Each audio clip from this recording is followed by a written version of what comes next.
Hello everyone, welcome back to my YouTube channel. So आज जो है वो प्रीवियस जो ईयर्स की कट ऑफ रही है उनके अकॉर्डिंग एनालाइज करेंगे कैसे कट ऑफ जो है उनको कैलकुलेट करते हुए आया। बहुत सारे पैरामीटर्स होते हैं जैसे लेवल ऑफ एग्ज़ाम कैसा था, वैकेंसीज़ क्या रही थी और मेंस का cut off, final cut off लगभग कैसा सा रहता है। तो काफ़ी चेंजेस हैं जो हुए हैं कुछ सालों के बीच में। तो 218 में जो हमारा पेपर का लेवल था वो मॉडरेट था।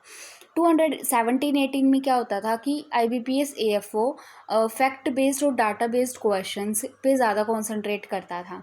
और उस टाइम पे इतने कोचिंग इंस्टीट्यूट्स भी नहीं होते थे एग्रीकल्चर के लिए बेसिकली, और वो भी नहीं होते थे ज़्यादा बुक्स वगैरह भी बच्चे नहीं पढ़ते थे, एक दो बुक्स पढ़ के और पेपर वो करते थे, इसीलिए पेपर मॉडरेट भी रहता था और कुछ फैक्ट्स और डाटा रहते थे तो वो ज़्यादा इतना पता नहीं चलता था उनको। तो वो पेपर ऑफ लेवल भी मॉडरेट था, वैकेंसीज भी काफ़ी ज़्यादा थी, इसीलिए मेंस की कट ऑफ 20.75 थी।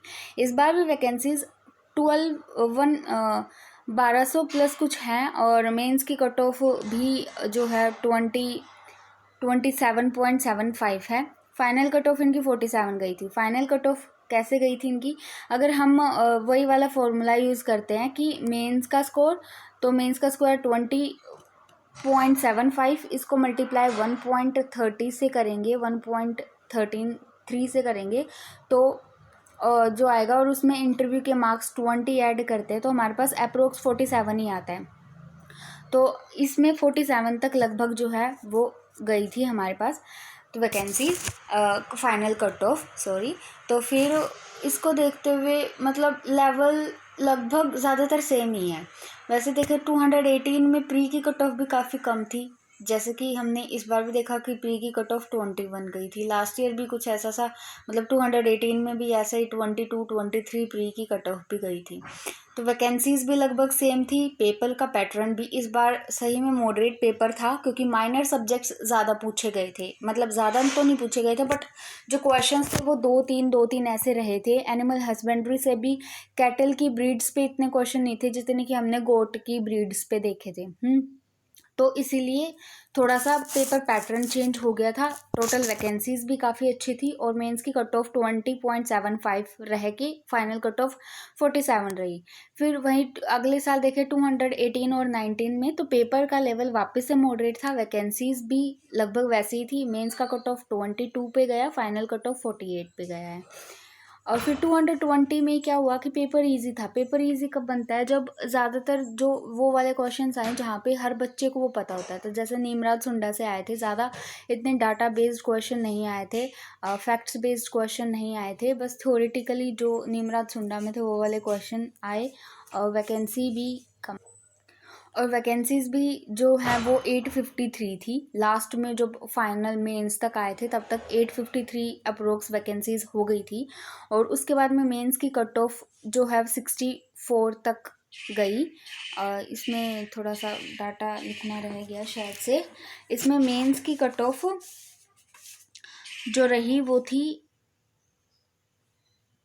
30.75 थी। 30.75 इसमें 30.75 इसकी मेंस की कट ऑफ गई थी।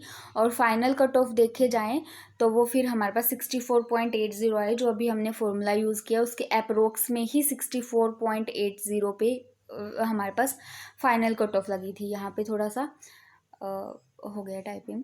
221 में पेपर का लेवल ईजी था, वही सेम उन्हीं की तरह। वैकेंसीज भी काफ़ी कम थी, 506, जो कि अभी तो उसकी भी डबल से थोड़े से ज़्यादा वैकेंसीज़ हैं। मेंस की कट ऑफ 41 गई थी क्योंकि पेपर लेवल भी इजी था और वैकेंसीज़ कम हुई तो जो कंपटीशन बढ़ा वो तो बढ़ा ही। और फाइनल कट ऑफ जो गई वो 77 के अप्रोक्स गई। अभी 221 और 22 कैसे डिफरेंट हो गया कि जो पेपर का पैटर्न था वो मॉडरेट था क्योंकि माइनर सब्जेक्ट्स आए थे और कुछ जो अनएक्सपेक्टेड तो नहीं था बट कुछ ऐसे क्वेश्चंस आए थे जो काफ़ी बच्चों ने माइनर सब्जेक्ट्स छोड़ दिया था, जैसे सिल्क वॉर्म का क्वेश्चन। और ये फिशरी से तो था, वो फिश टेल वाला भी था। और ऐसे ऐसे से क्वेश्चन होते होते फॉरेस्ट्री से भी था शायद से। तो ऐसे ऐसे क्वेश्चंस थे, काफ़ी कन्फ्यूजन्स थी जिनमें। तो पेपर मॉडरेट था। वैकेंसीज़ जो है वो 218 और 19 के जैसे सी हैं। मेंस की कट ऑफ 27.75 की है।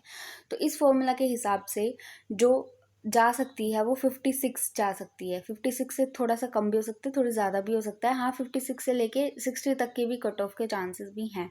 तो फिर ऐसा भी नहीं है कि जिनके कम मार्क्स हैं वो थोड़ा सा ऐसे हो जाए। अगर उनको इंटरव्यू में अच्छा स्कोर करते हैं तो कहीं ना कहीं चांसेस बन जाते हैं। और काफ़ी ऐसे मैंने देखे हैं लास्ट ईयर कुछ जो सीनियर्स थे उनका भी 41 मेंस की कट ऑफ थी, तो 43 पॉइंट समथिंग या 42 पॉइंट समथिंग मार्क्स थे। इंटरव्यू में अच्छा 18 मार्क्स स्कोर करके उनका फाइनल सिलेक्शन हो गया था। तो अगर 2 मार्क्स है या फिर 30 से भी बिलो मार्क्स है, अगर इंटरव्यू में अच्छा हो जाता है तो 56 के अप्रोक्स। अगर जर्नल में है तो थोड़ा सा चांसेस रेयर हो जाते हैं, ओबीसी में भी रेयर ही रहेंगे, बट ईडब्ल्यूसी है, एसटी है, सीटी है, तो उनका 55 के अप्रोक्स में तो आराम से हो जाएगा। जर्नल ओबीसी में थोड़ा सा अच्छे से चांसेस रेयर हो जाते हैं, बट जब तक 1 अप्रैल नहीं आता तब तक तो कुछ भी नहीं कह सकते, जो होगा वो जाएगा। पर 55 के अप्रोक्स हैं या 28 है, 29 है, तो चांसेस रेयर तो हैं। पर अगर वैकेंसीज बढ़ जाती हैं, जैसे बीओबी ने वैकेंसीज नहीं दी है, तो उसके बाद चांसेस हो भी सकते हैं 55 वालों के आसपास के भी, क्योंकि वैकेंसी बढ़ जाएंगी तो काफ़ी फ़र्क तो पड़ता ही है। और काफ़ी बच्चों के 40 के अप्रोक्स 40 के आसपास भी हैं, पर जब एवरेज निकलती है, ज़्यादातर बच्चों के मार्क्स 31 to 35 हैं, जैसे मैंने पिछली वीडियो में भी बताया था। तो उनके हिसाब से जब हम देखते हैं एवरेज निकलता है, तो छोटे जो वैल्यूज़ होती हैं अगर उनका नंबर ज़्यादा हो जाता है तो भी हमारी कट ऑफ नीचे जाती ही है। तो जैसे हमें पता है कि 30 to 35 ज़्यादातर बच्चे हैं, चलो 28 to 35 भी इतने बच्चे होंगे। कम से कम 3000 या 4000 बच्चे होंगे जिनके मार्क्स हो सकते हैं। 2000 मान लेते हैं, मैक्सिमम ही है 2000 मार्क्स जिन बच्चे जो डाटा लिया है, जिनके 35 प्लस से 40% तक मार्क्स हो सकते हैं। ठीक है, पता नहीं जो मैं कह रही हूँ आप लोग समझ पा रहे हैं या नहीं पा रहे, पर may be final cut off जो है वो 59 से कम जाने के चांसेस हैं। 55 से लेके 59 तक हो भी सकता है, 54, 55, 56 भी रहे। तो अभी जब तक 1 अप्रैल नहीं आ जाता तब तक होप रखने में क्या ही प्रॉब्लम है। सो अब यहाँ तक आए गए हो तो सब्सक्राइब भी कर लेना, और आपके जितना भी आपको लग रहा है, और वो 1 अप्रैल अभी अगर नहीं भी बताना चाहते तो 1 अप्रैल को जिसका सिलेक्शन हो जाएगा वो प्लीज़ कमेंट करके ज़रूर बता देना। Thank you so much.